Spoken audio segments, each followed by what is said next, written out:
ברוכים הבאים לתוכנית הבישול החדשה שלי. היום יש לי תוכנית מיוחדת במינה. היום אני אלמד אתכם לבשל ברכב. כן, ברכב. זה קל, זה פשוט וזה לוהט.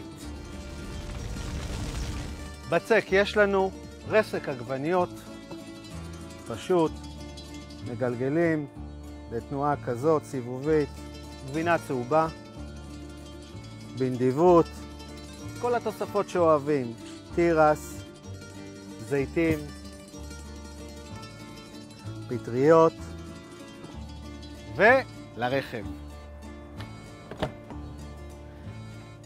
חצי שעה ברכב ונחזור לבדוק.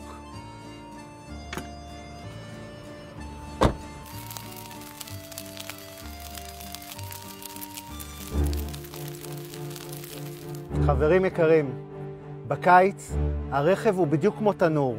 תבדקו טוב טוב ששום ילד לא נשכח מאחור. בכל קיץ יש עלייה חדה בתאונות של ילדים. מנעו את האסון הבא.